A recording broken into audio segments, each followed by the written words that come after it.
Creative continuity at Motor City Comic Con. Get the latest news directly from cosplayers, artists, writers, and the occasional celebrity.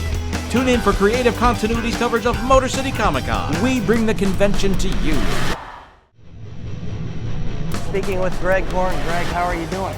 I'm doing great, thanks for asking. So how'd you get into comics? Well, I've always been interested in comics since I was a little kid. And I originally broke in at AC Comics down in Florida, working on a book called Femforce. Okay. What comics inspired you growing up? Did you read them? I wasn't much into reading comics. I was more into looking at comics. You know, I always loved the artwork. I loved John Byrne and George Perez, all the big stars of the 70s, early 80s. How'd you go about taking that and then deciding maybe I want to do this in a career? Just the artwork itself just compelled me, you know. It was so exciting to see all these heroes arguing, fighting. It's just something that interested me and really inspired me to want to do it myself. How'd you break in at that point after doing Femforce?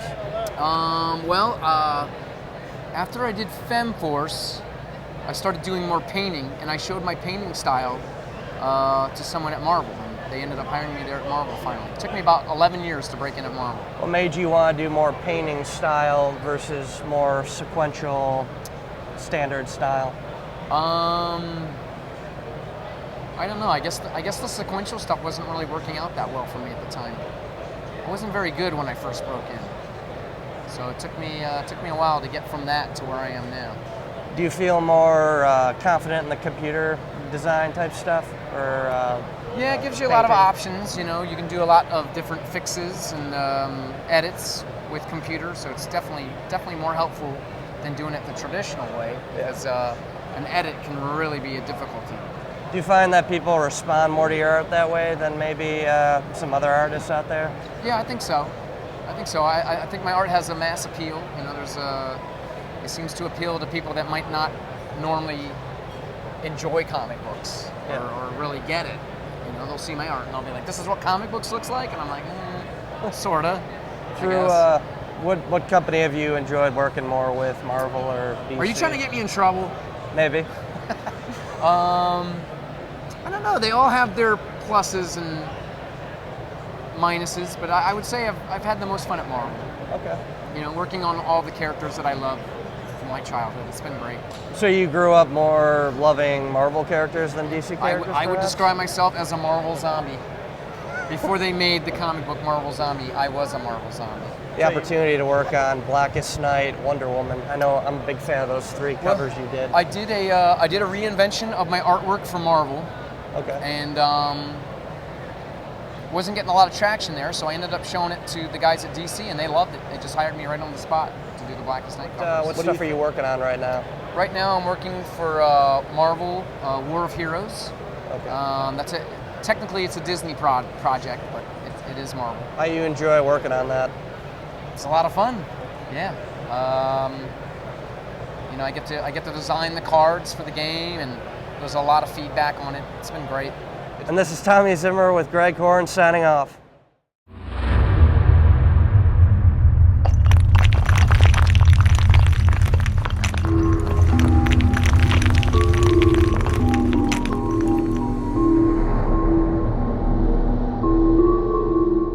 It calls the 10 Commandments of successfully working with artists. And if you're a writer and you want to create comics and you want to work with artists, these are probably like the 10 best rules or commandments or guidelines that I could give people that might be interested. Which takes me to number 8. Thou shalt think about what you're asking an artist to draw. It takes me 10 seconds to type a horde of 10,000 zombies. It'll probably take me less than that. That's why I'm doing it with my thumbs, you know. I hate texting, so my thumbs are too big. But how long will it take an artist to draw it, especially repeatedly in several panels? You got to keep in mind what you're asking people to draw. It's very easy to say, a space armada of 10,000 ships comes crashing into the dinosaur army, and you know. And again, you'll give this to an artist, and they will just, you know, all of a sudden, what writers call flake out, quote, I'm making the air quotes, you know, flake out. It's not that they flaked out, it's that you're, not being very realistic. Now, by all means, if someone wants to do that, or maybe you want to do it like one page, one shot, one big crazy, money shot. Boom, here it is. Cool. Talk to them about it first. Make sure what they can do. I have a good friend who I've worked with several times, Anthony Pruzo. I've worked with him a couple times, and he said, Dirk, I would really like to draw a zombie story. And I said, you're killing me, dude. He's like, what do you mean? I'm like, Walking Dead, hello? He goes, yeah, I know, but I'm just in the mood. And I said, well, it sucks, man, because I had the zombie story I really wanted to tell in Nightmare World. All the Nightmare World stories are 8 pages. I said, but the story was too big for 8 pages. I couldn't do the story justice. It'd be like a 22-page story, and someday I'm going to do a series of 22-page kind of speculative fiction, scary one-shots called Love Stories to Die For, which, by the way, the first flip book comes out in September. 2 stories, 22 pages each, for less than the price of one comic, or 2 separate comics, $4.99. 2 22-page stories. Read one, flip it over, read the other one. A science fiction one and a medieval one. That's all I can say for now, or my publisher will choke me. I'm just kidding, he won't choke me. They'll pay someone else to do it. But I told him, I said, yeah, I wanted to do this zombie story for Love Stories to Die For. And I can't now because Walking Dead's out, and I look like you're riding the coattails. So maybe like another 5 years or something, but it sucks. I'm really excited about this story. It's going to be real cool, done in one, boom, awesome. He said, oh, well, what was the story? And I know Anthony well enough that I could comfortably tell him. Quick side note, the worst thing you can do as a writer, especially when you're talking to other writers, yeah, I really want to write up this cool idea for a story, and then start saying what it is. Don't do that. I stop people. I'm like, wait, stop. I'll read it someday. Don't tell other people. Don't give this stuff away. Even subconsciously, people pick up on stuff. Or, let's say you tell me your great idea about a chupacabra farmer. What if I happen to be writing a chupacabra farmer story? And mine's almost done. And it's in the hands of the artist. Then, a year later, a month later, whatever that story gets published, what are you going to say about Dirk Manning? He stole my chupacabra wrestler story. Chupacabra farmer story. He stole it. I didn't steal it, man. I was working on it already, but that's also why most publishers do not take blind submissions. That's why you can't send a Spider-Man story to Marvel. What if they're writing one just like it? And then you say, oh, well, you stole my idea because I sent it in. That's why they're going to read it and shred it. It's not that you're not great. We're all special little snowflakes. I get it. But they have to protect themselves. Anyway, so I tell Anthony, I know him well enough, I tell him the tagline for this story I wanted to do. He's like, dude, that's awesome. I said, I'm not gonna draw anything else that you write until you write me that script. You son of a gun.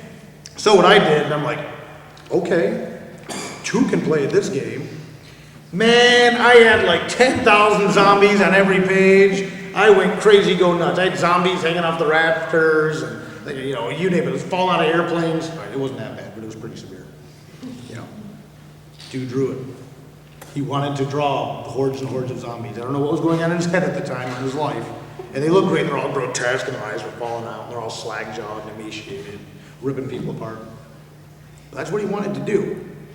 I never in 100 years would have given him or anybody a story that has hundreds of zombies on multiple pages, but that's what he wanted to do.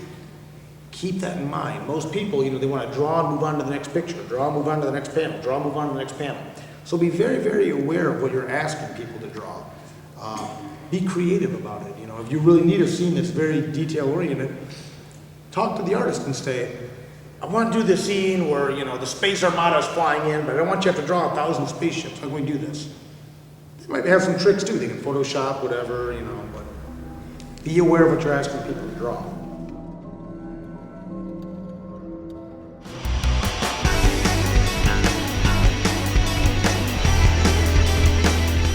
Go to school to study art.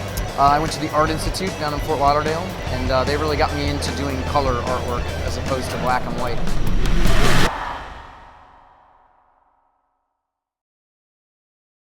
Do you know about Bestow Productions? We're the area's leader in video production. We provide quality, award-winning, and professional work in television commercial advertising, video for the web, video content for direct distribution, video on demand, and so much more.